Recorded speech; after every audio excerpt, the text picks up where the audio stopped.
Assalamualaikum warahmatullahi wabarakatuh. Alhamdulillah, selalu saja lisan kita sebagai orang yang beriman memuji Sang Pencipta Allah, satu-satunya yang kita yakini sebagai pencipta, pemilik, raja yang sebenarnya. Semua yang di langit, semua yang di bumi, semua yang di kedalaman lautan. Allah adalah zat yang maha tunggal, maha esa, maha kuasa, maha perkasa dan maha kuat. Allah maha adil. Dan Allah sangat luas rahmatnya bagi orang yang beriman. Dan juga amat berat siksanya bagi orang yang membangkang dan kufur. Dia telah memudahkan kita untuk berhubungan dengannya dengan kalimat Alhamdulillah. Mudah sekali diucapkan dan menjadi penyebab utama segala kebutuhan kita di roda kehidupan di muka bumi ini dipenuhi. Maka jadilah orang yang selalu mengucapkan kalimat ini. Selanjutnya kita panjatkan salam hormat kita kepada manusia yang telah disuruh atau diperintahkan oleh Allah untuk mengucapkan salam hormat kepadanya. Karena telah mengemban amanah selama 23 tahun dari agama ini, membawa kepada kita hukum dan syariat Allah subhanahu wa ta'ala, sehingga kita tahu mana yang benar, mana yang salah, mana yang diperintahkan, mana yang dilarang, mana yang halal dan mana yang haram. Dan mengucapkan satu kali salam hormat kepadanya dibalas oleh Allah dengan 10 kali tambahan rahmat. Dan selalu kita ulangi, rahmat Allah luas sekali, masuk dalamnya pengampunan dosa, peninggian derajat dan pemenuhan segala kebutuhan. Maka setelah memuji Allah, sangat wajar kita selalu mengucapkan salawat dan taslim kepada Nabi besar Muhammad sallallahu alaihi wasallam. Melanjutkan bahasan bedah buku kita Adab Mufrad yang tulis oleh Imam Bukhari rahimahullah. Dan kita melanjutkan di pasal atau bab 116. Ya, saya berharap suaranya tenang dulu, ibu-ibu, ya, supaya suaranya tidak bentrok. Kita akan masuk ke hadis yang pertama di pagi ini, hadis nomor 228. Masalah judulnya di babnya menyingkirkan gangguan.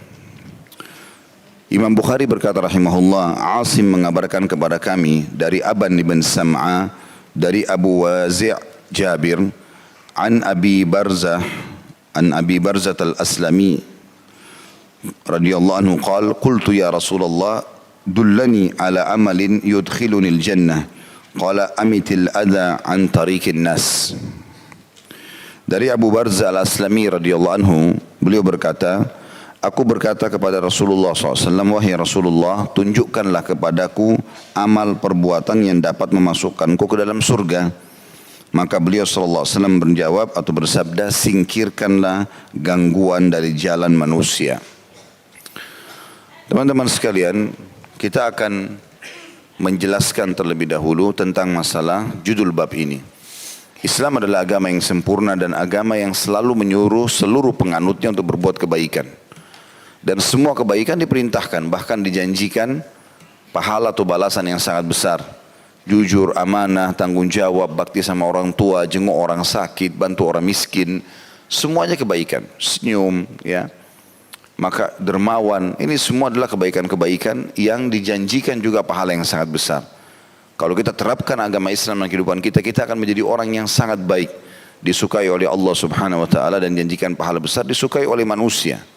Begitu juga semua yang buruk-buruk, apapun sifatnya, menipu, ghibah atau gunjing, fitnah, mengganggu orang lain, durhaka sama orang tua, jahat dengan tetangga, apalah, semuanya dilarang dan dibebankan ancaman yang berat. Dalam arti kata, kalau kita terapkan Islam ini dengan apa adanya, ya, dan kita terapkan semurni-murninya, maka kita akan menjadi orang yang sangat baik di muka bumi ini. Dan akan ada standarisasi. Mau itu orang Arab, orang Melayu, mau orang hitam dari Afrika, semuanya sama. Yang haramnya sama, yang halalnya sama. Perintahnya sama, larangannya sama.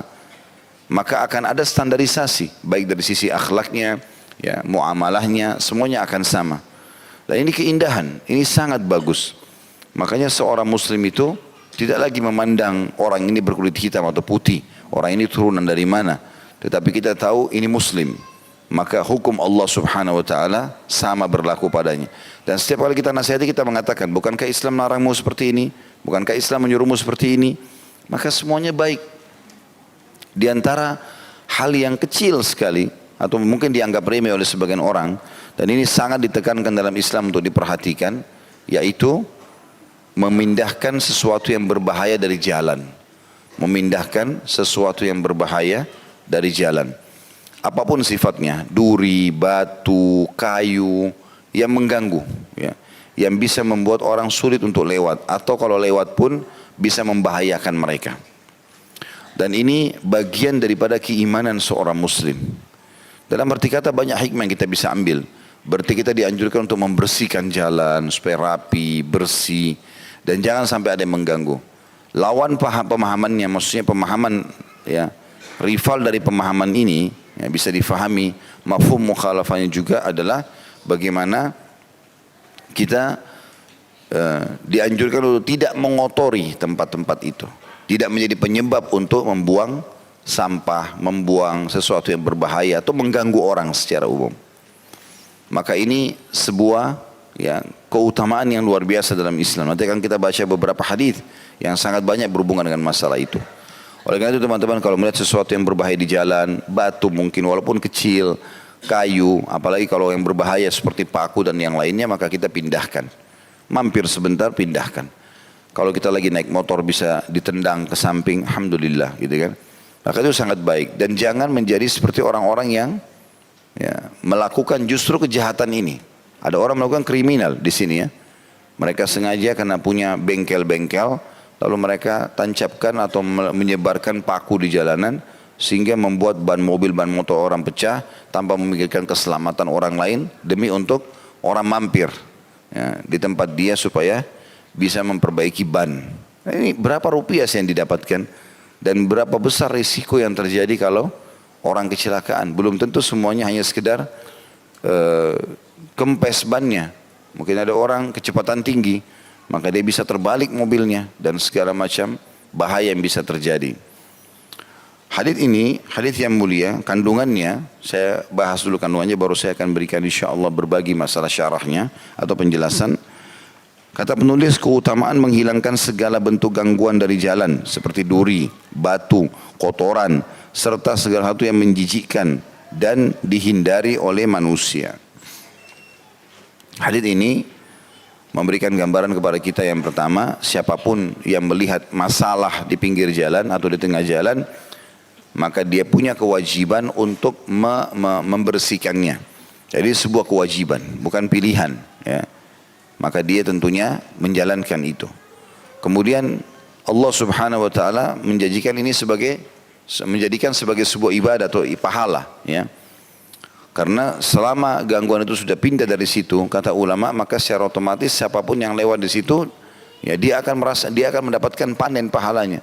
Karena semenjak gangguan itu terhilangkan dari jalan, maka akan berfungsilah jalan tersebut sebagaimana mestinya, dan selama itu masih berfungsi, ya, sampai ada gangguan yang lain juga datang di situ misalnya, berarti pahalanya berjalan. Ada hal yang saya ingin berbagi di poin ini. Misal teman-teman melihat ada jalan rusak, jangan hanya sekedar marah atau misalnya membuang waktu untuk menyalahkan orang sehingga menggibah dan menyalahkan orang lain. Allah mudahkan kita punya rezeki, ya sudah, tutupin aja jalan itu. Bayangkan teman-teman kalau ada jalan yang lubang, ya, kemudian kita biayai, anggaplah misalnya kita keluarkan 500 ribu, sejuta, tapi ternyata semenjak itu akan dipakai setahun misalnya. Berapa banyak mobil dan motor yang lewat dan kita panen pahalanya, karena orang tidak terganggu lagi, gitu kan. Got, tempat pembuangan air, itu juga termasuk bagian dari jalanan. Kalau di musim panas seperti sekarang, kesempatan bayar orang dikerok, ya, misalnya kotoran-kotorannya dikeluarkan sehingga akhirnya saluran air berjalan dengan lancar. Berapa banyak pahala yang bisa kita panen dari situ? Berapa banyak orang yang selamat dari banjir, dari kotoran, dari bau busuk, ya. Apalagi sekarang sudah saya dengar ada beberapa temuan berhubungan dengan masalah bahan-bahan kimia itu yang bisa menghancurkan banyak, ya, kotoran-kotoran segala macam. Mungkin kalau dicemplungin di air atau di got segala macam itu bisa segera melancarkan. Ini contoh-contoh saja. Dan ini hal yang bisa kita ambil dari hadis, sebagaimana juga akan difahami lawannya. Berarti tidak boleh kita menjadi penyebab hal itu semua terjadi, ya, sengaja merusak jalan, sengaja mengotori, sengaja ini dan itu. Ini semua berarti tidak dibenarkan, ya. Nah, saya lihat ada orang iseng gitu, ya, ada seseorang yang pernah saya lihat di jalan itu, memang dia sengaja mengambil kotoran kemudian ditaruh di jalan, entah orangnya waras atau kurang waras gitu, ya. Tetapi saya melihat mungkin kurang waras karena saya pas lewat. Karena tidak mungkin kalau waras dia taruh ambil sengaja batu dihancurin, ditaruh di pinggir jalan. Dan itu seakan-akan memang akan menghalangi orang. Ini semua tidak boleh dalam syariat agama. Harusnya diperhatikan tentunya. Kemudian hadis yang selanjutnya masih bab yang sama.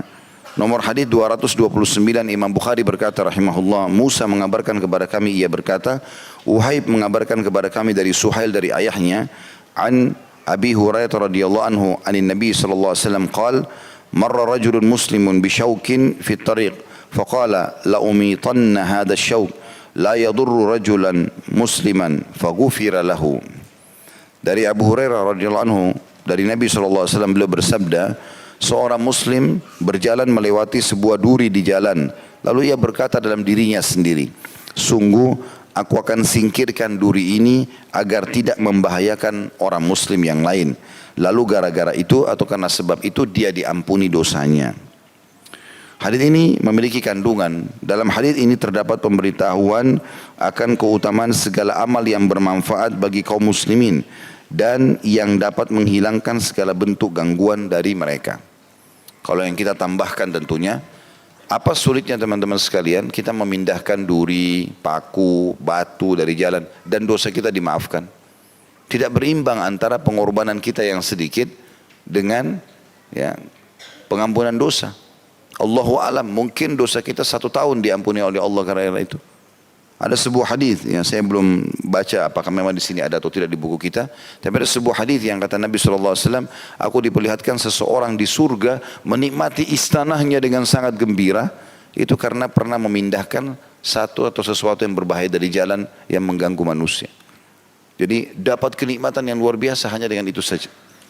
Dan juga diambil pelajaran sini teman-teman. Kalau masalah-masalah kecil seperti ini saja bisa mendatangkan pahala yang besar, pengampunan dosa bahkan masuk surga, bagaimana dengan masalah-masalah yang besar atau hal-hal besar yang kita lakukan seperti menolong orang yang buta jalan, menunjukkan jalan dan seterusnya, ikut merawat.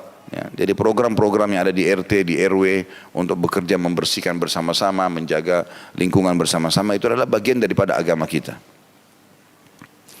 Hadis selanjutnya 230 Imam Bukhari berkata, Musa mengabarkan kepada kami, ia berkata, Mahdi mengabarkan kepada kami dari Wasil, dari Yahya bin Uqail, dari Yahya bin Ya'mar, dari Abu Aswad Ad-Daili, an Abi Dharr radhiyallahu anhu qala qala Rasulullah sallallahu alaihi wasallam uridat alayya a'malu ummati hasanuha wa sayyi'uha fawajadtu fi mahasini a'maliha anna al-adha yumatu 'anit tariq ووجدت في مساوئ أعمالها النخاءة في المسجد لا تدفن. Dari Abi Dharr radhiyallahu anhu bahwasanya ia berkata, Rasulullah sallallahu alaihi wasallam bersabda, diperlihatkan kepadaku perbuatan-perbuatan umatku yang baik dan yang buruk atau kebaikan dan keburukannya. Maka aku dapati dalam perbuatan-perbuatan baiknya adalah bahwa gangguan disingkirkan dari jalan. Artinya yang paling mudah mereka kerjakan dan pahalanya besar. Itu yang paling banyak tercatat atau bisa memenuhi buku catatan amalan umatku dari kebaikan. Dan aku dapati dari perbuatan-perbuatan buruknya adalah meludah di dalam masjid dan tidak ditutupi dengan tanah. Kandungan hadis ini nanti saya syarah insyaAllah. Kandungan hadis ini Allah memperlihatkan kepada Rasulnya seluruh amal umat ini. Artinya salah satu mukjizat yang diberikan Allah SWT kepada Nabi Muhammad SAW adalah diperlihatkanlah amal-amal umatnya. Dan ini artinya semua tidak terkecuali. Semua umat beliau dari zaman beliau alaihissalam sampai hari kiamat. Maka mayoritas yang beliau lihat adalah amal-amal kebaikan. Kebaikannya itu berisi salah satunya adalah memindahkan sesuatu yang berbahaya dari jalan. Dan diperlihatkan amal-amal buruk umat yang paling banyak membawa mereka kena hukuman justru karena meludah dalam masjid dan tidak ditimbun. Tentu dimaksud ditimbun di sini adalah di zaman dulu belum ada keramik, tidak ada granit, tidak ada marmer, maka masjid selalu tanah saja. Bahkan kalau Bapak Ibu lihat gambar Masjidil Haram beberapa tahun yang lalu saja, tahun 1950, 60, belum seperti sekarang. Tempat tawaf itu masih tanah gitu. Jadi memang masih ada tanah, di Masjid Nabawi juga begitu. Sampai akhirnya Allah mudahkan dibuatnya granit, marmer dan segala macam, barulah digunakan. Walaupun ada sebagian lokasi masjid memang sudah pakai itu ya. Yang kedua, dorongan agar melakukan segala bentuk perbuatan yang bermanfaat bagi manusia dan menjauhi segala bentuk perbuatan yang membahayakan mereka, walaupun bukan muslim. Ya. Kita sedang berada di negara kafir pun, maka tetap kita lakukan hal yang sama. Karena bagi seorang muslim adalah targetnya perbuatan yang sedang diperintahkan. Ya. Tidak penting siapa yang sedang kita bantu atau siapa yang akan melihatnya, tapi yang penting adalah Allah Subhanahu wa taala memang memerintahkan perbuatan tersebut. Ini sejalan dengan hadis Nabi SAW, khairun nasi anfa'un linnas. Manusia yang paling bermanfaat adalah manusia yang paling bermanfaat bagi orang lain. Maksudnya seorang muslim yang paling besar pahalanya adalah orang yang banyak memberikan manfaat kepada manusia walaupun orang non muslim tentunya. Yang ketiga, kewajiban menghormati dan membersihkan masjid dari segala kotoran seperti ludah, dahak dan kencing. Dan ini tentunya sudah saya jelaskan tadi, yang dimaksud dengan ditimbun adalah zaman dulu orang atau masjidnya belum ada granit ataupun keramik atau marmer tentunya belum ada, maka ada tanah. Biasanya orang kalau ada dahaknya, dan orang juga zaman dulu tidak ada tisu, maka mereka biasa membuang dalam masjid. Ini secara zahir hadis yang kelihatan adalah dia boleh melakukannya, tetapi dia menimbunnya. Ya. Dalam arti kata di sini dia tidak mengotori masjid. Ya. Begitu juga dengan orang yang pernah kencing dalam masjid di zaman Nabi SAW, tapi memang ketidaktahuan dia. Ya, pada saat dia masuk masjid, dia ikut pengajian Nabi SAW, dia kebelet kencing, dia ke belakang kencing dalam masjid. Maka para sahabat marah. Kemudian orang itu lari. Ya, ternyata kencingnya jadi nyebar kemana-mana. Maka Nabi SAW memberikan isyarat agar para sahabat tenang. Pada saat sudah tenang, orang itu menyelesaikan hajatnya. Nabi SAW datang kepada dia lalu mengatakan, ketahuilah ini rumah Allah, tidak layak untuk perbuatan seperti ini. Atau jangan kau kotorin masjid. Gitu kan. Kalau rumah kita saja kita tidak ingin teman-teman dikencingin, tidak ingin diludahi. Kita kalau lihat ada tamu dengan jorok dan kotor seperti itu, kita tidak nyaman dan bahkan kita berharap dia tidak bertamu lagi. Bagaimana dengan rumahnya Allah Subhanahu wa taala? Ya. Dan ini juga perlu teman-teman dipahami, masalah meludah, masalah ngupil, masalah ngorek-ngorek kuping, menggigit kuku, ya. Ini semua kebiasaan yang tidak baik. Tinggalkan. Ini hanya karena kebiasaan saja. Jadi biasakan kalau masuk kamar mandi, bersihkan hidung. Istinsyak, seperti kalau kita lagi wudhu, ya.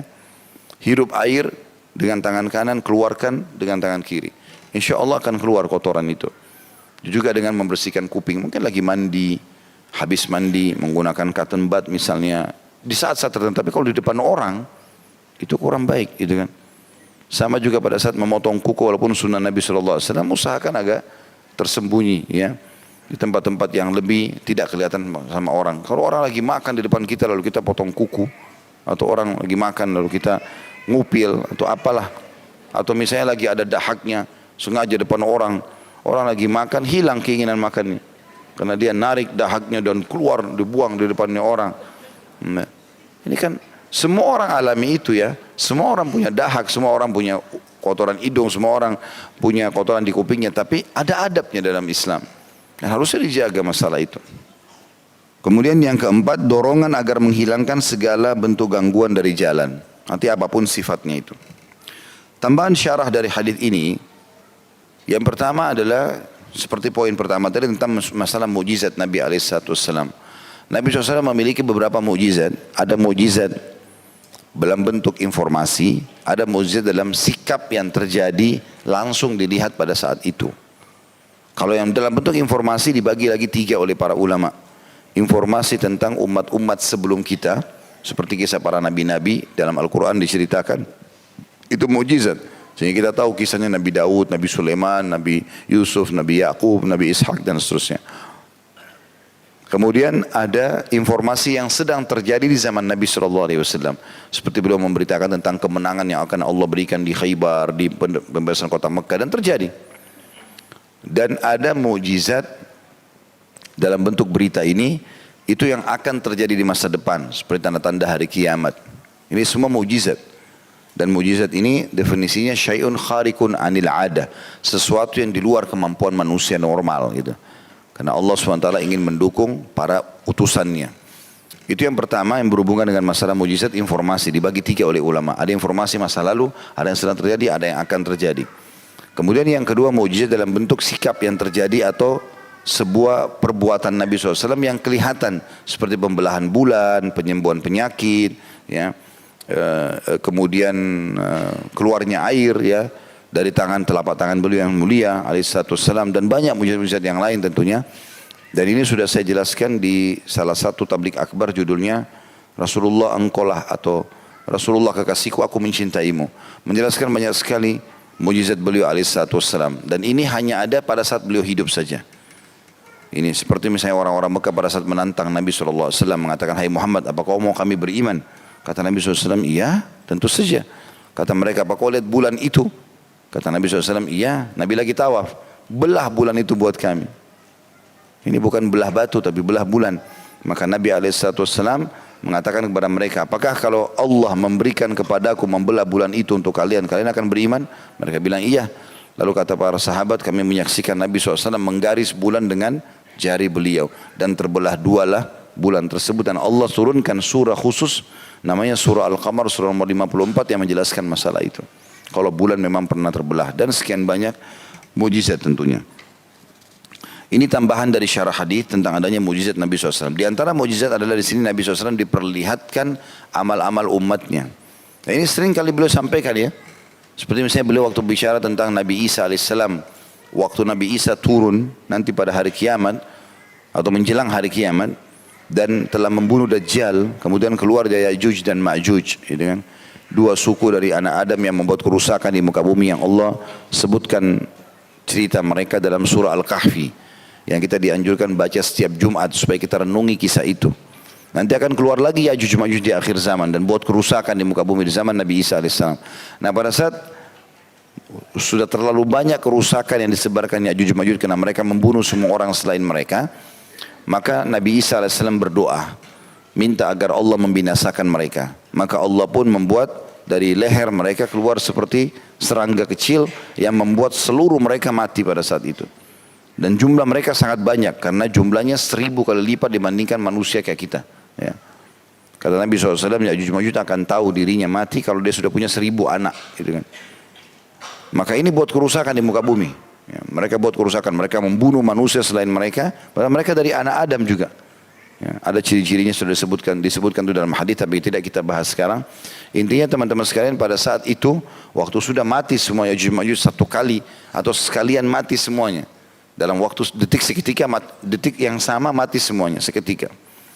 Maka kata Nabi SAW, Isa pun menyuruh 4 orang ya, dari pengikutnya pada saat itu untuk turun dari bukit Tur.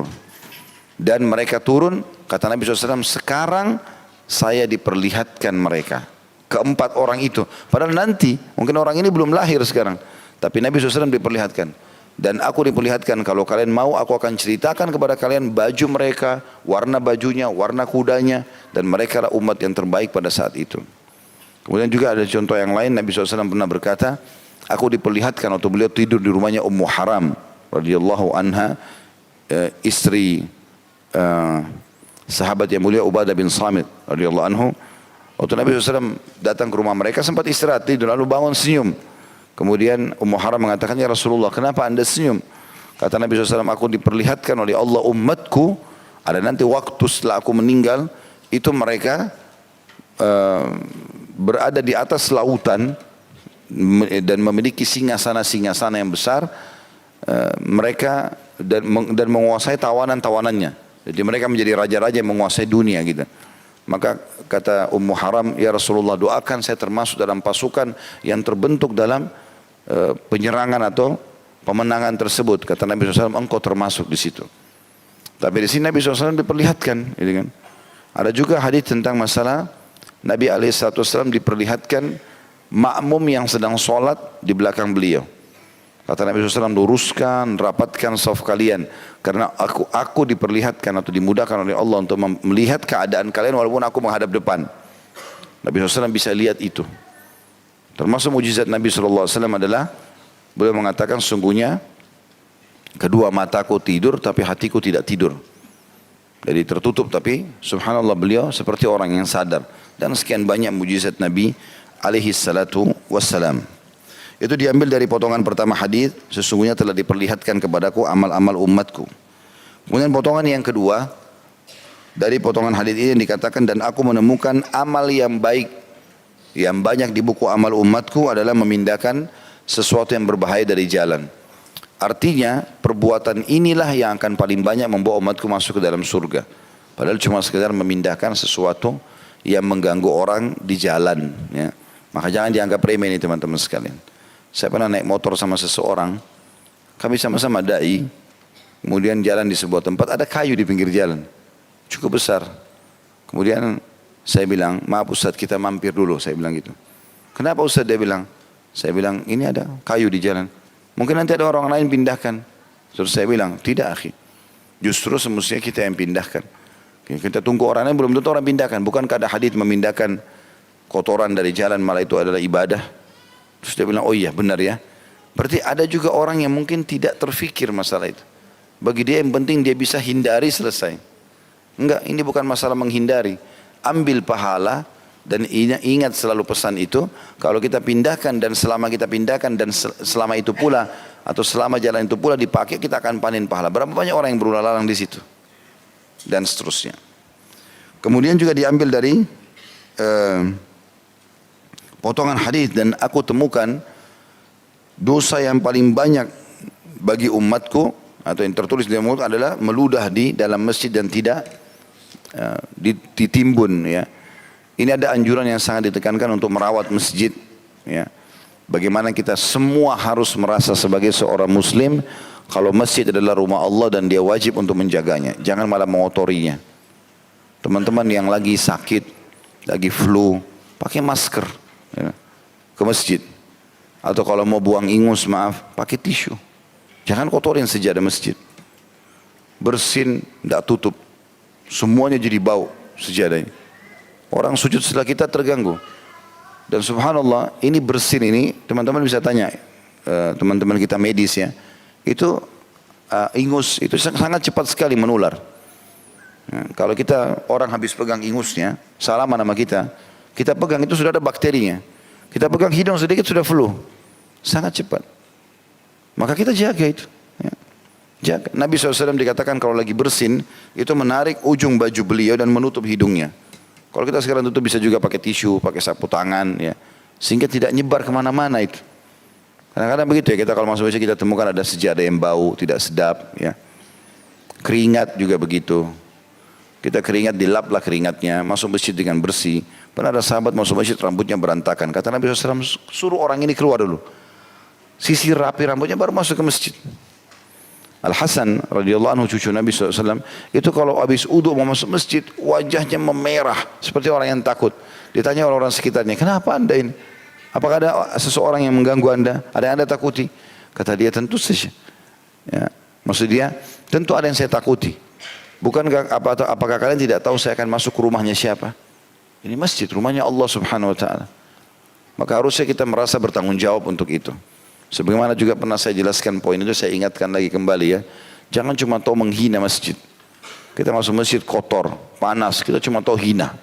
Itu masjidnya kotor tuh, jangan sholat di sana. Atau kadang-kadang kita larang orang lain gitu kan. Atau dia keluar dia hina atau dia larang orang lain. Ini bahaya sekali. Allah Subhanahu Wa Taala mampirkan kita di masjid itu. Kalau ada kekurangannya tujuannya supaya kita punya andil. Tanya andil saya apa? Saya pernah masuk ke sebuah masjid, musola sebenarnya bukan masjid, agak kecil. Terus saya lihat karpetnya agak tua. Saya sempat subhanallah karena buru-buru sholat langsung jalan. Berapa waktu kemudian saya sempat sholat lagi karena ada taklim di sekitar situ. Saya lihat karpetnya sudah diubah, sudah diganti, masya Allah. Terus saya sempat berpikir, kenapa ya waktu itu saya tidak terpikir untuk bergegas sampai ada orang lain yang mendahului kita itu. Padahal sebenarnya kita bisa lakukan itu kan. Keran-keran masjid yang rusak, semuanya diperbaiki, kamar mandinya. Maka bayangkan saja kalau dalam setahun saja dipakai, berapa banyak pahala yang kita bisa dapat. Selanjutnya adalah pasal nomor 117 atau bab 117, ucapan yang baik. Imam Bukhari berkata di hadits nomor 231 rahimahullah, Bishr bin Muhammad mengabarkan kepada kami, ia berkata, Abdullah mengabarkan kepada kami, ia berkata, Abdul Jabbar bin Al-Abbas Al-Hamdani mengabarkan kepada kami dari Adi bin Thabit an Abdullah bin Yazid Al-Khatmi radhiyallahu anhu qala Rasulullah sallallahu alaihi wasallam kullu ma'rufin sadaqah. Dari Abdullah bin Yazid Al-Khatmi radhiyallahu anhu, beliau berkata bahwasanya Rasulullah SAW bersabda, setiap perbuatan baik adalah terhitung sedekah. Hadis ini menjelaskan kepada kita poin penting bahwasanya semua perbuatan baik secara global akan dinilai pahala di sisi Allah Subhanahu wa taala. Bahkan pahalanya dinilai seperti orang yang bersedekah, dan kita tahu sedekah adalah amal yang paling besar. Sebagaimana disebutkan atau besar keutamaannya di sisi Allah Subhanahu wa taala, sebagaimana disebutkan dalam hadis yang sahih bahwasanya as-shadaqatu tudfi'u ghadabur rahman, sedekah bisa meredam murkanya Allah. Kata ulama hadis yang dimaksud adalah kalau ada orang berbuat dosa, dia memohon maaf kepada Allah lalu dia sempurnakan dengan sedekah, maka segera Allah maafkan dia. Ya. Begitu juga dia penyebab datangnya rezeki, sebagaimana sabda Nabi SAW, makna qasamaru min sadaqah, tidak akan berkurang harta seorang hamba karena sedekah, dan sekian banyak keutamaan yang sudah sering kita sampaikan tentang masalah sedekah. Ternyata Allah Subhanahu wa taala dengan kemahasempurnaannya tidak hanya sekedar memberikan kita pahala sedekah dari uang yang kita keluarkan atau makanan ataupun pakaian, tetapi dalam hadis ini lebih umum. Semua yang berbentuk kebaikan Allah akan berikan seperti pahala sedekah, apapun sifatnya. Kemudian hadis yang selanjutnya nomor 232, Imam Bukhari berkata rahimahullah, Sa'id bin Sulaiman mengabarkan kepada kami, ia berkata, Mubarak mengabarkan kepada kami dari Thabit an Anas radhiyallahu anhu qala kana Nabi sallallahu alaihi wasallam idza utiya bi syai'in yaqul idhabu bihi ila fulana fa innaha kanat sadiqata Khadijah, idhabu bihi ila baiti fulana fa innaha kanat tuhibbu Khadijah. Dari Anas radhiyallahu anhu ia berkata, jika Rasulullah SAW diberi sesuatu, beliau selalu berkata, bawalah pergi ke fulana karena ia adalah temannya Khadijah. Bawalah pergi ke fulana karena ia dahulu mencintai Khadijah. Hadis ini memberikan kandungan atau memiliki kandungan hadis yang pertama. Dalam hadis di atas terdapat penjelasan tentang berbagai keutamaan Ummul Mukminin Khadijah binti Khuwailid radhiyallahu anha dan kedudukan beliau di hati yang tinggi di hati Nabi sallallahu alaihi wasallam. Ya, tentu hadis ini kita ambil pelajaran pertama adalah masalah kedudukan istri Nabi SAW yang mulia. Dan khilaf di antara ulama siapa yang paling Nabi SAW cintai, Khadijah kah atau Aisyah? Ya. Maka khilaf di antara ulama, mereka ada yang mengatakan Khadijah, yang mengatakan Aisyah. Maka kesimpulannya adalah Nabi SAW selama Khadijah hidup, maka Khadijah adalah yang paling dicintai. Dan pada saat itu memang belum ada wanita atau istri yang lain, belum ada perintah untuk berpoligami di awal Islam. Dan setelah Khadijah meninggal, wanita yang dinikahi oleh Nabi SAW adalah Sauda, lalu kemudian ini seorang janda, kemudian langsung menikah di waktu yang tidak lama, itu Aisyah. Karena perintah dari Allah Subhanahu Wa Taala. Maka semenjak itulah cinta Nabi SAW pindah kepada, atau bukan pindah, ada kepada Aisyah. Ya. Di sini juga ada sebuah pelajaran tersendiri tentang masalah cinta itu sendiri. Memang cinta itu Allah SWT ciptakan satu. Ya. Seseorang mencintai satu orang, gitu kan. Dia mencintai terarah, maka dia akan fokus dalam masalah cinta itu. Maka kalau seseorang memiliki beberapa orang istri, tentu saja dia akan lebih cinta kepada salah satunya. Tetapi bukan berarti dia menzalimi yang lainnya. Sebagaimana Nabi SAW pernah ditanya, siapa orang yang paling anda cintai? Kata Nabi SAW, Abu Bakar. Lalu kata sahabat ini, Amr bin As yang bertanya, radhiyallahu anhu, dari kalangan, ya, katanya Abu Bakar. Kata Nabi SAW, Aisyah. Kata Amr bin As, dari kalangan laki-laki ya Rasulullah. Kata Nabi SAW, ayahnya Abu Bakar. Kenapa Nabi SAW tidak bilang semua istri saya? Nabi SAW sebutkan Aisyah. Karena memang kecenderungan dalam cinta satu, gitu kan. Tetapi bukan berarti tidak sayang kepada yang lainnya, bukan berarti tidak perhatian. Ini artinya kecenderungan dalam hati ada. Allah Subhanahu Wa Taala berikan seperti itu. Dan ini bukan kezaliman kalau tidak mencintai yang lainnya. Ya, karena memang kalimat cinta ini hanya bisa satu. Ya. Makanya khilaf antara ulama siapa yang lebih dicintai. Bisa saja ulama mengatakan Khadijah saja, atau seluruh istri Nabi semua dicintai. Tetapi memang di sini penyebutannya apakah Khadijah atau Aisyah. Khusus Ummul Mukminin Khadijah radhiyallahu anha punya kedudukan tersendiri. Pertama tentu karena dia istri pertama Nabi alaihi salatu wassalam. Dan Allah subhanahu wa ta'ala hadirkan dia justru di masa-masa yang memang Nabi SAW membutuhkan wanita yang dewasa. Ya. Di awal-awal Islam itu memang membutuhkan wanita seperti Khadijah. Wanita yang sudah punya pengalaman hidup, wanita yang punya kekayaan, punya kedewasaan, ya, yang memang mendampingi Nabi alaihi salatu wassalam. Dan ini tidak bisa atau tidak sejalan kalau seandainya Nabi SAW pada saat awal mungkin menikah dengan orang yang seumur Aisyah di awal-awal Islam, gitu kan? Karena yang butuh perjuangan yang luar biasa. Makanya Aisyah pernah cemburu kepada Khadijah lalu mengatakan, waktu ada seorang tamu perempuan datang dan suaranya mirip sekali dengan Khadijah, maka Nabi SAW tiba-tiba berdiri membuka pintu. Setelah itu kemudian memanggil, mempersilahkan masuk dan mengatakan kepada Aisyah, layani yang baik kedua tamu kita ini. Dilayanilah sampai pulang. Setelah selesai pulang kata Aisyah, ya Rasulullah, siapa dua orang ini begitu anda muliakan? Kata Nabi SAW, yang satu adalah adiknya Khadijah, adik kandungnya. Yang satu lagi sahabat dekatnya Khadijah. Maka Aisyah cemburu lalu mengatakan, ya Rasulullah, apakah anda masih mengenang seorang wanita Quraisy yang sudah masuk ke dalam tanah dan Allah sudah gantikan untuk anda yang lebih baik?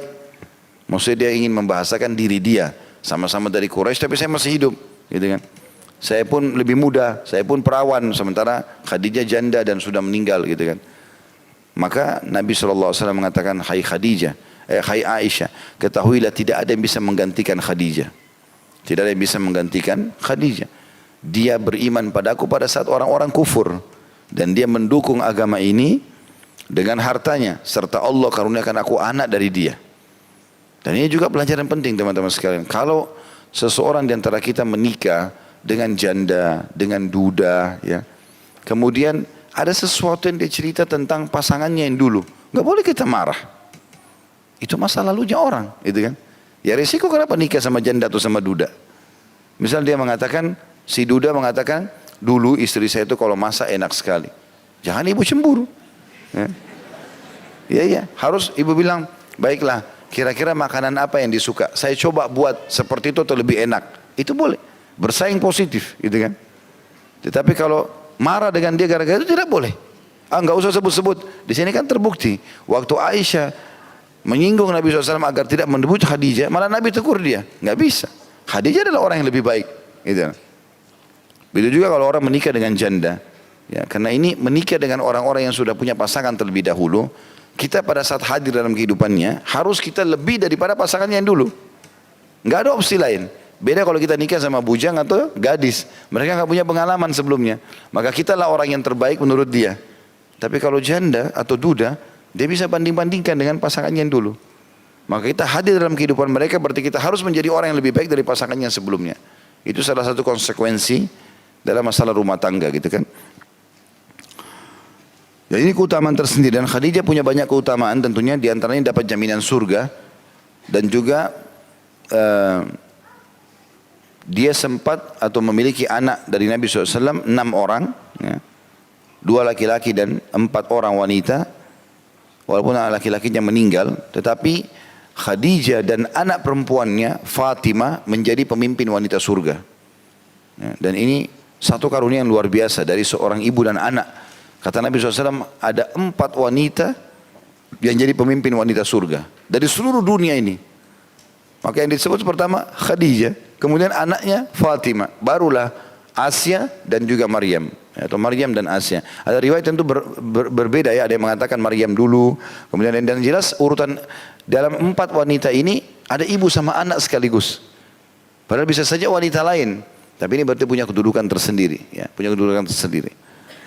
Maka pernah satu kali Nabi SAW pulang ke rumah dan Khadijah saking cintanya dengan suaminya radhiyallahu anha sampai dia bisa tahu dari raut wajah suami ini lapar atau enggak, butuh sesuatu atau tidak. Itu biasa karena perempuan pakai perasaan. Kalau dia tulus cinta dengan suaminya akan muncul seperti itu. Maka dia tahu Nabi SAW lagi butuh makanan. Dia pun langsung pamit ke belakang, lalu dia siapkan makanan kesukaan Nabi SAW. Karena perbuatan itu Allah turunkan Jibril alaihissalam.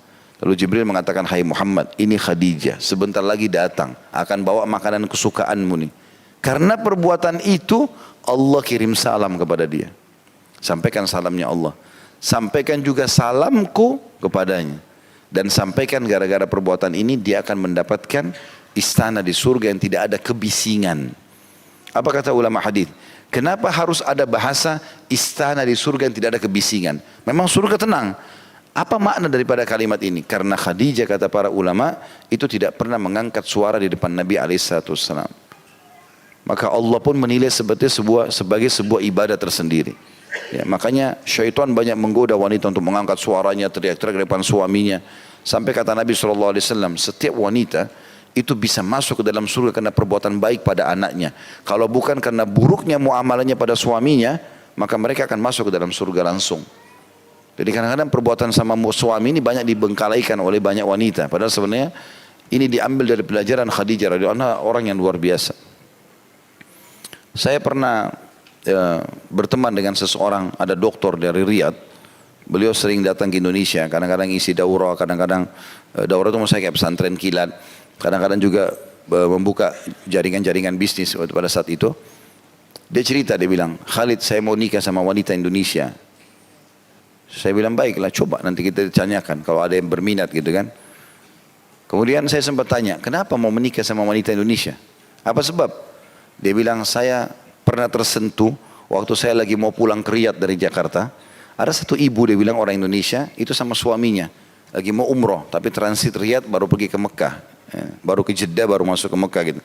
Dia bilang ibu itu selama 8 jam penerbangan dari Jakarta ke Riyadh, nggak pernah tidur. Sibuk lihat suaminya. Suaminya butuh apa dia penuhi. Bahkan dia bilang, Khalid bayangkan belum suaminya baru lihat ke arah sesuatu, misalnya air. Udah dia langsung berdiri mengurusnya gitu. Dan saya sampai gara-gara itu saya biasanya pulang dari Jakarta ke Riyadh ini tidur, istirahat 8 jam lama. Tapi karena gerak-geriknya ibu ini sering bolak-balik ambil makanan, ambil ini, temani suaminya ke kamar mandi pun suaminya masih segar. Tapi ditemani sampai pintu kamar mandi ditungguin. Pulang keluar ditemani. Kata dia ini menarik perhatian saya. Gara-gara itu saya mau nikah sama wanita Indonesia. Dia tidak tahu padahal itu cuma satu mungkin. Allahu alam ada atau tidak. Dan saya juga tidak tahu apakah setelah itu dia nikah sama manusia atau tidak. Tapi yang jelas saya sempat ceritakan masalah itu. Cuman yang saya ambil pelajaran dari situ, ada wanita begitu subhanallah. Dia begitu menikah dia sudah faham kalau ini pintu surganya. Udah sibuk dengan itu deh. Kan tidak ada susahnya ngurus suatu orang ini kemudian masuk surga. Kan enak sekali ibu-ibu itu sebenarnya. Gitu kan? Laki-laki harus urus banyak urusannya. Urusannya di luar rumah, urusannya dalam rumah, urusannya anak-anak, wah luar biasa gitu. Apalagi kalau dia poligami harus uruskan banyak istrinya itu kan, ya. Nah iya, ini dinafkahi, ini dilindungi kan banyak. Perempuan cuma satu saja tuh laki-laki. Urus dia mati masuk surga kan enak. Cuma banyak orang melalaikan masalah kebaikan seperti itu. Yang kedua diambil kandungan hadis adalah selayaknya seseorang mengirim hadiah kepada para sahabat dan berkerabat istrinya. Ini sebuah pelajaran lain ya. Berbuat baik kepada orang yang pernah berbuat baik pada istri atau suami kita, itu adalah satu hal yang diperintahkan dalam agama. Jadi Nabi SAW tetap mengenang kebaikan istrinya yang sudah meninggal dengan cara berbuat baik pada orang-orang yang pernah dekat dengan istrinya. Dan ini sebuah hal tersendiri, punya bab sendiri. Dan maksudnya ada ibadah, ada fadilah, ada keutamaan tersendiri. Dan ini yang disebutkan dalam hadis. Kalau setiap kali Nabi SAW dapat makanan, kiriman apa-apa, pasti dia bilang antarkan kepada si fulana. Fulana ini maksudnya nama perempuan, tapi Nabi di sini di riwayat tidak disebutkan. Ya, karena ini teman-teman Khadijah. Antarkan kepada rumahnya si fulana. Gitu kan. Jadi dua di sini ya. Karena itu adalah sahabatnya Khadijah. Sebab yang lain adalah karena dulu orang itu mencintai Khadijah. Jadi subhanallah termasuk bentuk cinta Nabi SAW kepada istrinya adalah beliau pun memperhatikan orang-orang yang pernah mencintai istrinya atau berbuat baik dengan istrinya. Maka ini berarti setelah meninggal pasangan pun dianjurkan untuk tetap berbuat baik dengan sanak kerabatnya, orang-orang dekat dengan dia ya, termasuk mertua, ipar, orang-orang yang dekat dari sahabatnya ya. Ini semua muamalah yang sangat baik, dianjurkan untuk tetap melanjutkan hubungan. Tapi tentu yang dibolehkan secara syar'i ya. Tidak boleh melanggar agama di sini. Tentu kita maksudnya adalah misalnya ada seseorang laki-laki dulu istrinya sangat dia cintai lalu meninggal. Ada teman-teman istrinya lalu dia memberikan kepada mereka santunan-santunan sebatas hukum syar'i, maka tidak ada masalah. Tapi bukan berarti oh ini kan pengganti istri saya sudah berduaan di mobil, ya padahal bukan mahram, nggak boleh. Ada sesuatu yang haram, jadi ada batasan-batasannya. Itu juga perempuan yang sudah jadi janda, suaminya meninggal, dia berbuat baik dengan teman-teman suaminya. Dengan cara tetap misalnya memberikan makanan atau berbuat baik dengan mereka pada saat dibutuhkan apa yang dia mampu saja. Tidak ada pelanggaran agama, maka itu semua masuk dalam penjelasan hadis ini tentunya. Kemudian yang ke hadis selanjutnya nomor 233. Imam Bukhari berkata rahimahullah, Muhammad bin Katsir mengabarkan kepada kami, ia berkata, Sufyan mengabarkan kepada kami dari Abu Malik al-Ashja'i, dari Rib'i, an Hudzaifah radhiyallahu anhu qala nabiyyukum kullu ma'rufin sadaqah.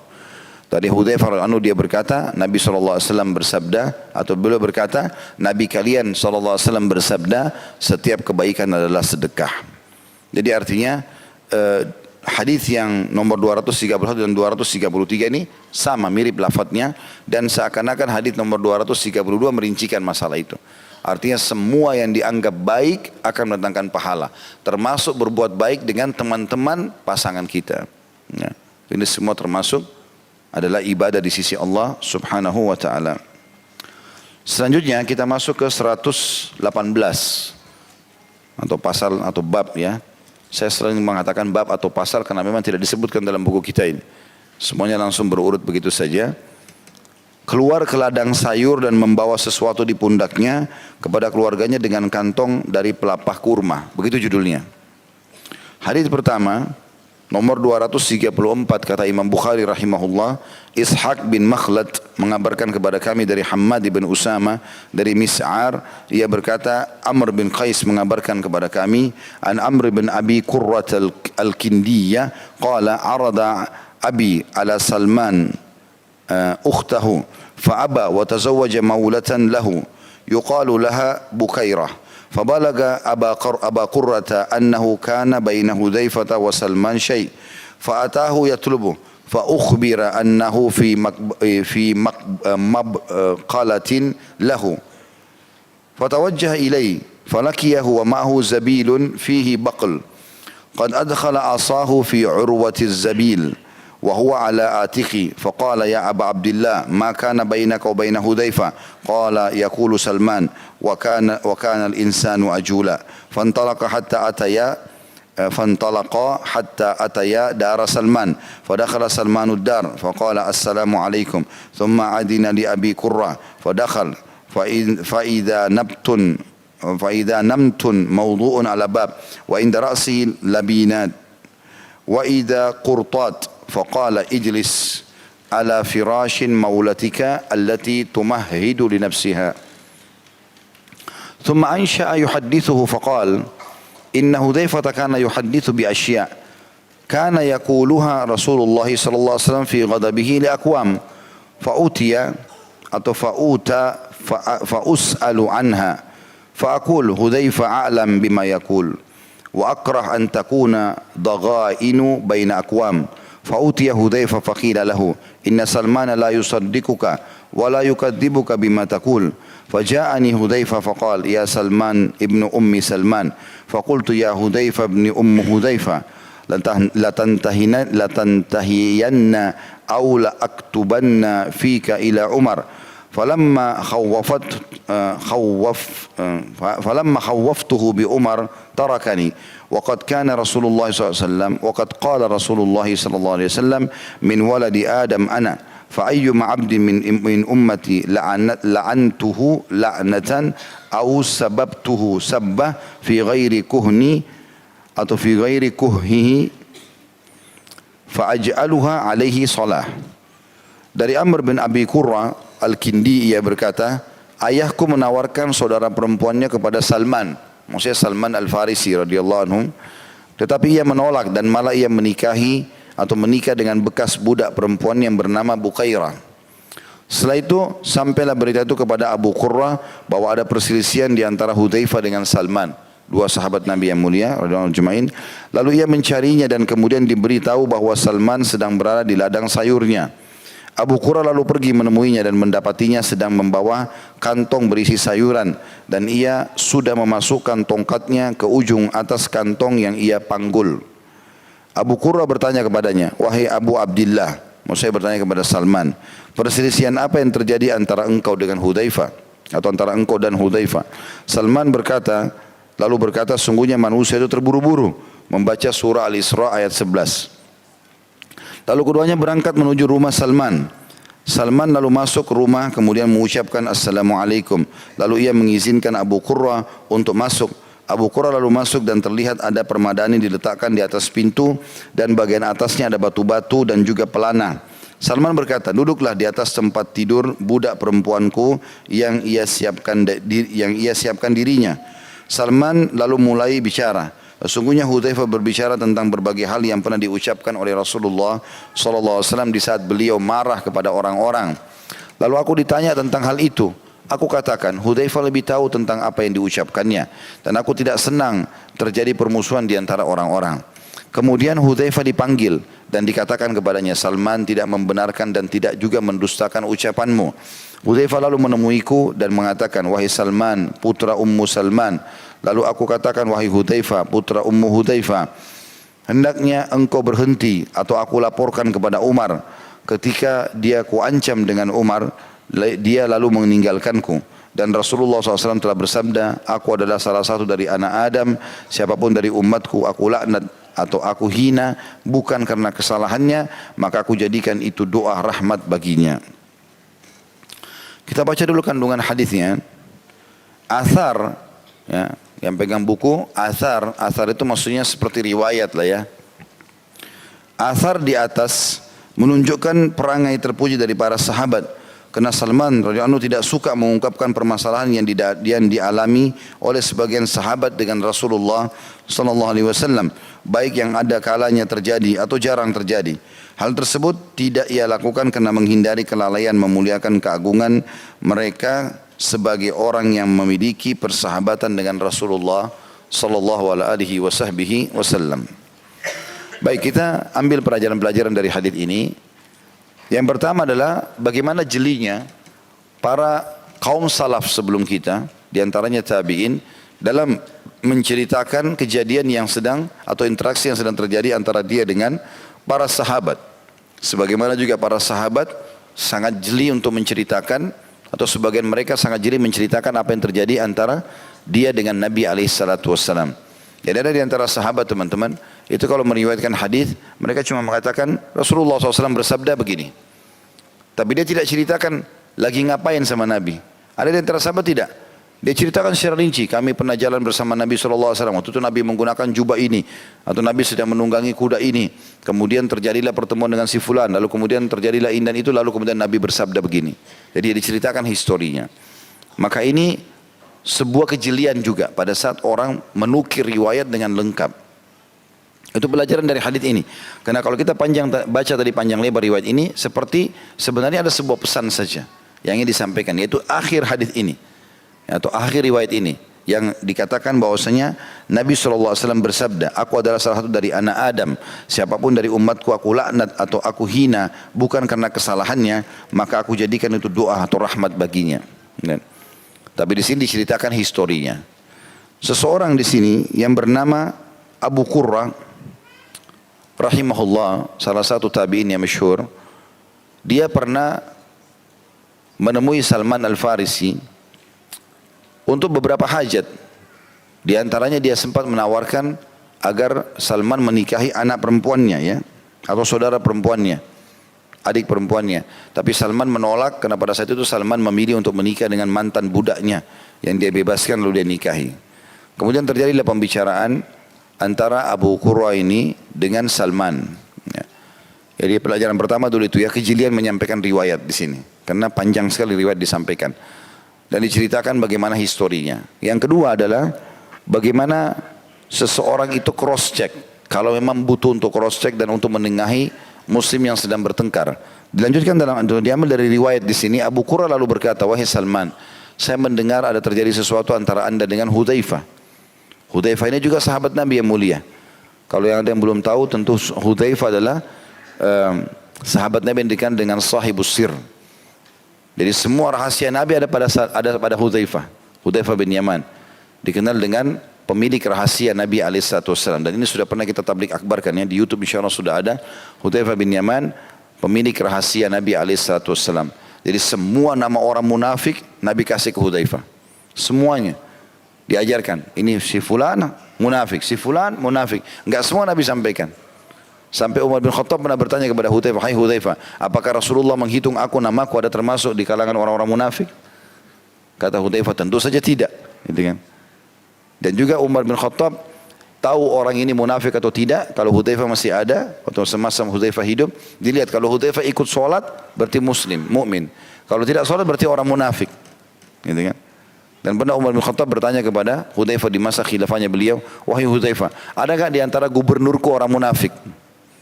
Umar bin Khattab sangat jeli memilih orang-orang beriman. Kata Hudzaifah, "Ada satu orang." Lalu ditanya, "Siapa orangnya?" Hudzaifah enggak mau bilang. Karena dia sudah janji dengan Nabi SAW tidak akan menceritakan masalah itu. Dia terkenal orang yang memegang amanah itu. Maka berkatalah pada saat itu Hudzaifah mengatakan, maka aku melihat Umar dengan firasat mukminnya, dia mengetahui orang tersebut lalu dia memecatnya.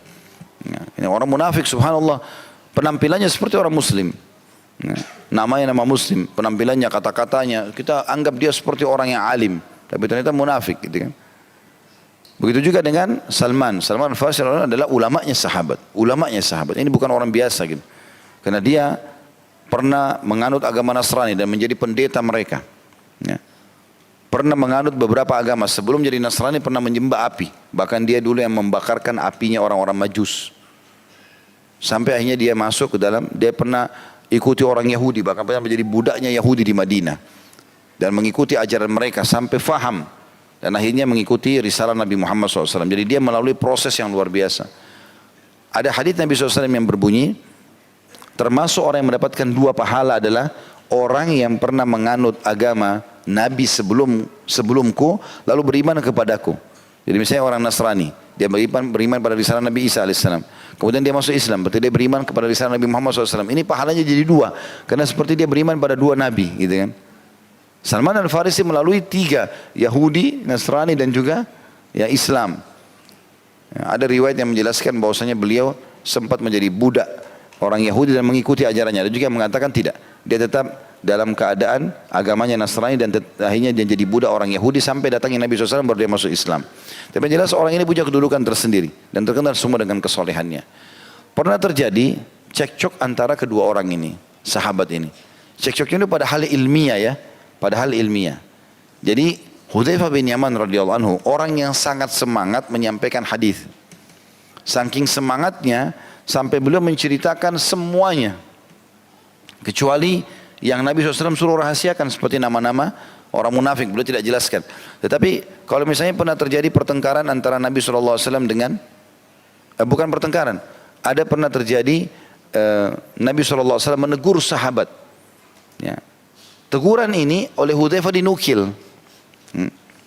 Pernah Nabi SAW dinukil sebuah riwayat, maaf ada orang keluarkan angin di masjid, gitu kan? Di majelis begini dia keluarkan angin, maka sebagian orang menghardiknya. Maka Nabi SAW marah dengan orang-orang.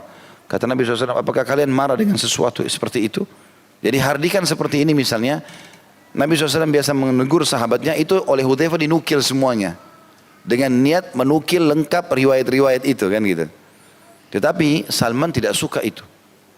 Salman radhiyallahu anhu mengatakan tidak perlu dinukil yang seperti itu. Nukil inti bahasannya apa? Tidak usah nukil yang berhubungan dengan masalah Nabi pernah marah dengan para sahabatnya misalnya. Karena takutnya orang salah faham. Padahal Nabi SAW marah pada tempatnya gitu kan.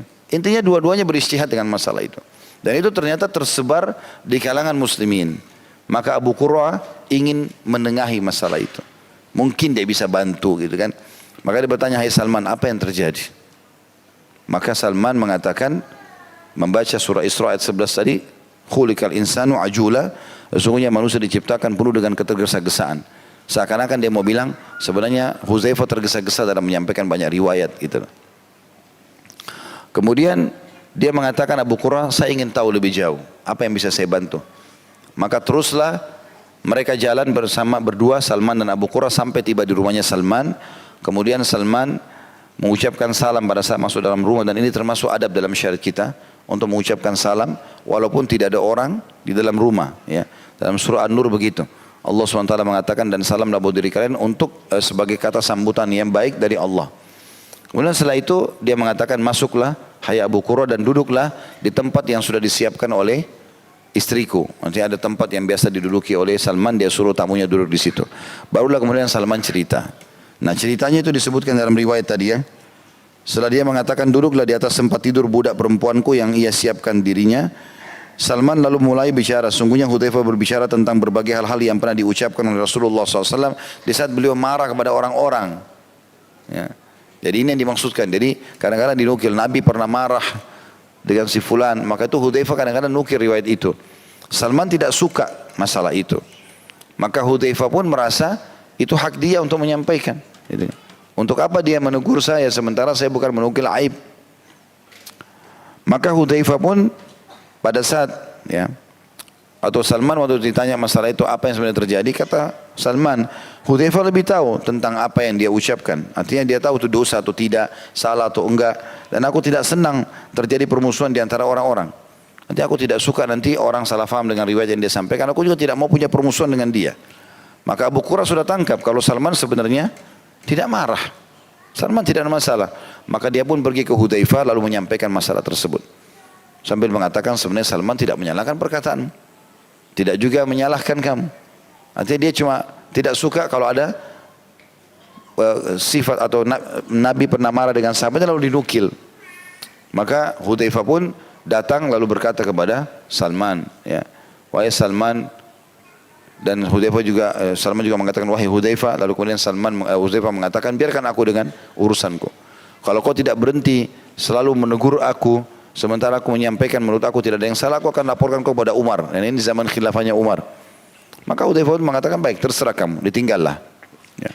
Berarti Salman yang mengancam Hudzaifah, ya, mengatakan kalau seandainya kau tidak berhenti untuk menyampaikan riwayat-riwayat yang aku sudah tegur itu, maka aku akan laporkan kau kepada Umar. Lalu kemudian setelah aku ancam dengan Umar, kata Salman, dia Hudzaifah meninggalkanku. Maksudnya semenjak itu dia meninggalkanku.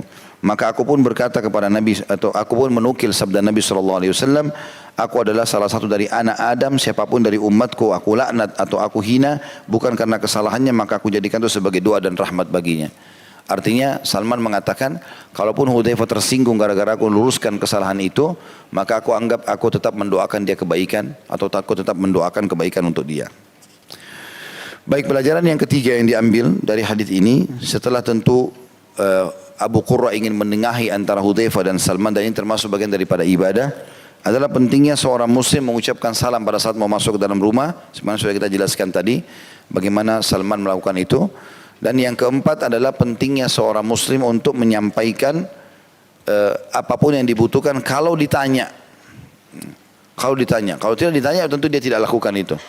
Kalau ada yang mau cross check kepada kita, tabayun, dan kita rasa itu perlu untuk disampaikan, maka kita perlu menyampaikan. Sebagaimana Abu Qurrah tadi bertanya kepada Salman tentang pertengkaran atau sesuatu yang terjadi antara dia dengan Hudzaifah, ya.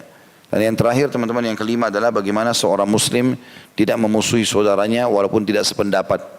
Karena Salman di sini tidak memusuhi Hudzaifah, tapi dia cuma mengatakan saya tidak suka aja penyampaian seperti itu karena nanti orang salah faham tentang Nabi alaihi salatu wassalam. Hadis selanjutnya nomor 235. Imam Bukhari berkata, masih bab yang sama.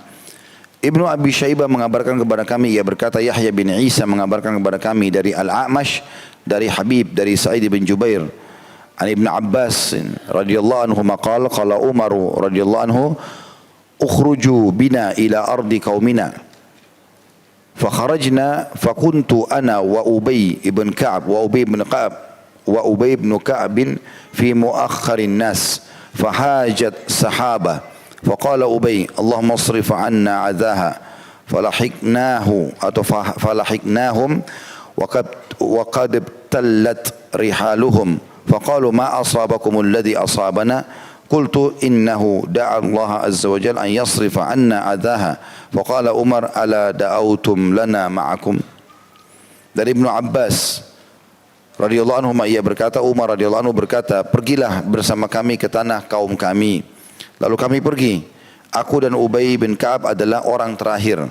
Tiba-tiba awan mendung bergejolak dengan angin kencang. Ubay lalu berdoa, ya Allah, jauhkanlah dari kami gangguannya.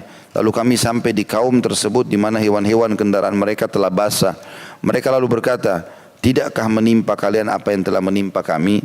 Aku lalu berkata, sungguhnya ia telah berdoa kepada Allah agar Allah menjauhkan gangguannya dari kami. Maka Umar lalu berkata, apakah sebaiknya kalian berdoa untuk kami sekalian bersama kalian? Ya. Hadits ini memiliki kandungan. Yang pertama, sesungguhnya para sahabat saling mencintai dan bersikap tawadhu sesama mereka. Dan yang kedua, ketakutan para sahabat terhadap angin kencang dan awan yang mendung. Kita masuk kepada syarah hadits ini.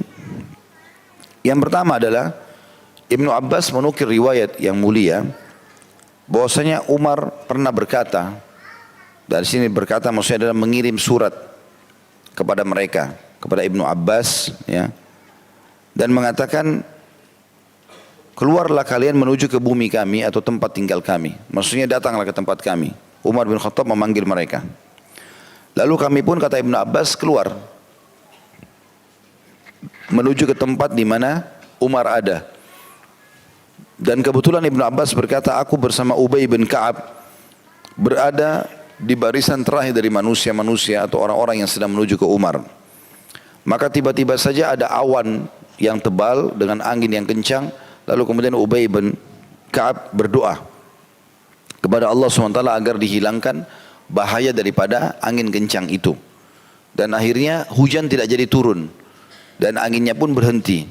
Tetapi pada saat kami tiba, kata Ibnu Abbas, di tempat yang ada Umar bin Khattab dan orang-orang lain dari kaum muslimin, maka kami temukan seluruh wilayah mereka, rumah mereka, ya, hewan-hewan mereka dibasahi oleh hujan yang lebat tadi. Maka Umar pun bertanya kepada Ibnu Abbas dan Ubay bin Ka'ab, tidakkah kalian tertimpa juga hujan sebagaimana menimpa kami?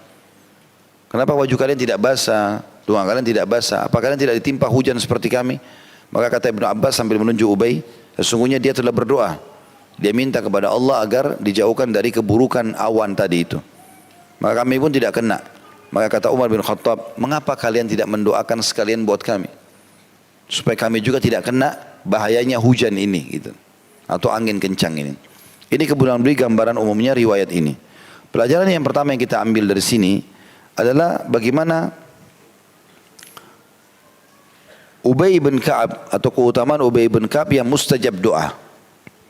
Ini tidak dinukil dalam buku kita tentunya. Bahwasanya Ubay bin Ka'ab salah satu sahabat yang mustajab doa. Dan dia termasuk salah satu sahabat yang hafal Al-Quran dan guru Al-Qurannya para sahabat. Makanya Nabi SAW menyuruh mengambil Al-Quran termasuk dari Ubay, ya, radhiyallahu anhu ajma'in. Dan ini diantara doa mustajabnya adalah pada saat dia lihat angin kencang, kemudian mendung dan kelihatannya bukan turun hujan yang biasa tapi hujan yang sangat lebat yang bisa membahayakan, maka beliau minta agar dijauhkan dari keburukannya. Pelajaran yang kedua diambil daripada ini selain kedudukan Ubay bin Ka'ab, juga teman-teman sekalian perlunya seseorang berdoa dengan doa yang baik kalau dia khawatir ada keburukan akan menimpa dia. Termasuk adalah angin kencang, mendung, ya, yang dikhawatirkan hujan yang sangat lebat. Maka kita bisa minta agar dijauhkan dari keburukannya.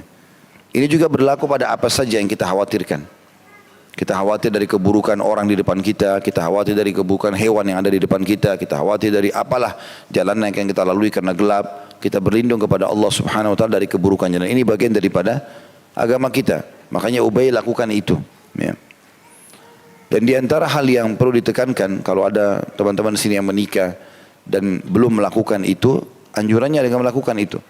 Memegang ubun-ubun istri lalu membaca Allahumma inni as'aluka khairaha wa khaira ma jubilta 'alaiha.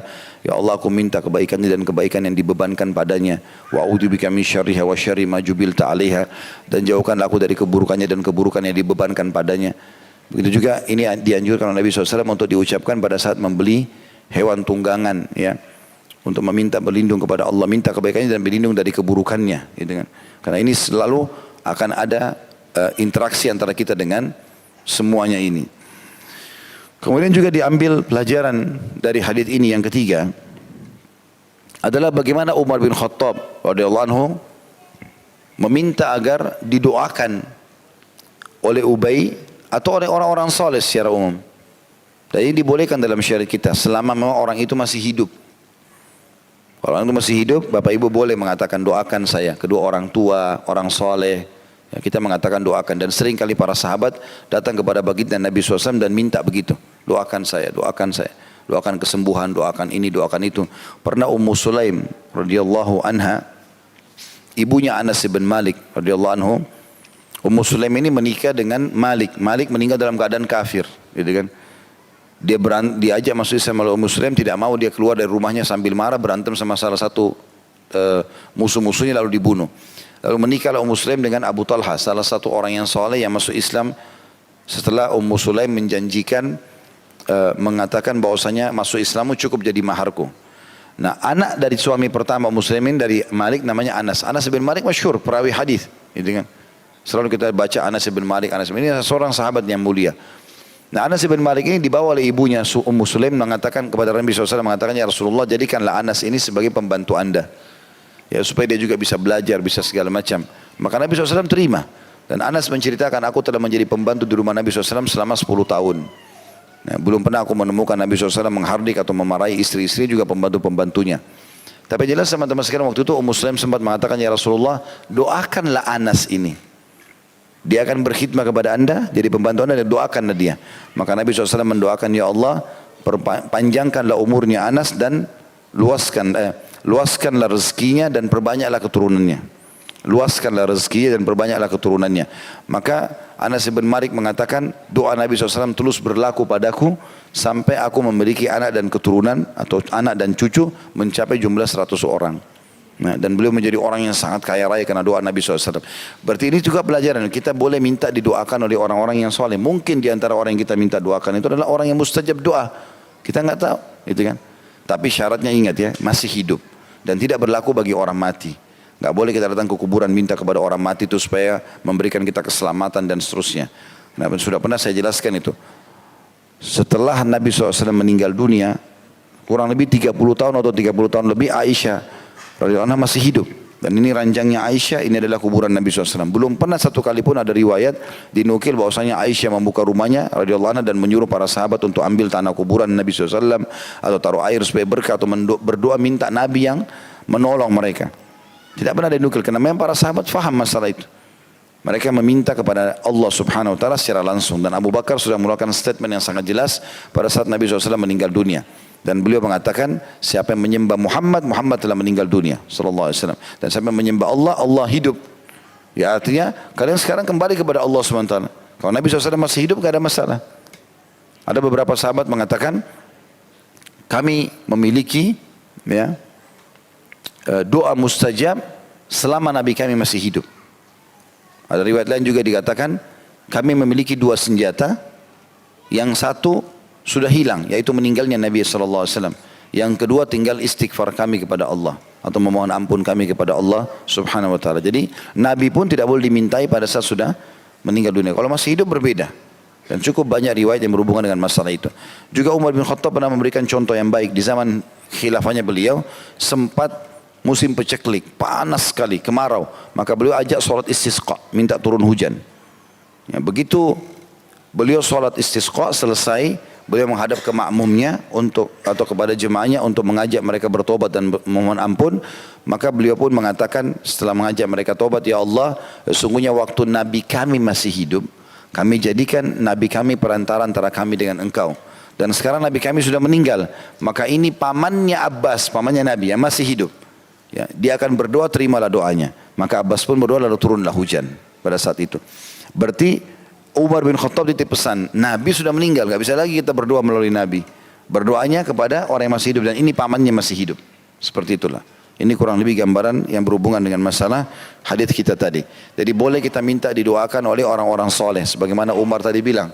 Ternyata hujan sudah turun lebat di tempatnya Umar di Madinah. Dan itu akhirnya hujannya bukan semasa hujan biasa, tapi membuat basah kuyup dan akhirnya seperti ada banjir gitu kan. Mengganggu gitu. Kalau hujan secara umum rahmat Allah Subhanahu wa taala. Tetapi hujan yang seperti ini dikhawatirkan malah membuat masalah bagi orang-orang. Nah, waktu mereka datang, Ibnu Abbas dan Ubay radhiyallahu anhum ajma'in datang ke Madinah, waktu Umar panggil suruh datang, begitu mereka tiba, Umar lihat bajunya enggak basah segala macam, padahal segala semua basah. Kenapa kalian bisa begini? Kata Ibnu Abbas, doanya Ubay. Maka Umar mengatakan, kenapa kalian tidak mendoakan kami sekalian? Ya, seperti itulah. Ini juga diambil sebuah pelajaran penting teman-teman, kalau berdoa doakan secara umum. Kalau kita mau pahala besar, selalu libatkan dalam doa kita muslimin dan muslimat. Karena kata Nabi SAW, siapapun yang memohon ampun untuk muslim atau berdoa buat mereka, maka Allah akan berikan setiap muslimnya satu pahala. Sekarang jumlah umat Islam mendekati angka 3 miliar. Kalau teman-teman bilang Allah maghfir lil muslimin wal muslimat, ya Allah ampunilah orang muslim dan muslimah, berarti kita dapat langsung 3 miliar pahala. Ya. Kalau kita bilang al-ahya min wal amwat, yang hidup dan juga yang sudah mati, yang mati Allah alam berapa banyak. Itu hitungan kurang dari 1 menit, hitungan detik saja. Allah maghfir lil muslimin wal muslimat, ampunilah seluruh muslim dan muslimah. Itu luar biasa doanya. Juga selalu mendoakan agar ketentraman, kebahagiaan, kemenangan diberikan kepada umat Islam. Ini juga termasuk doa-doa yang mulia tentunya. Kita sudah membahas 2 buah pasal ya, atau 3 pasal maaf, tentang masalah menyingkirkan gangguan dari jalan. Kita juga sudah membahas tentang ucapan yang baik atau perbuatan-perbuatan bisa dinilai pahala, semuanya perbuatan baik.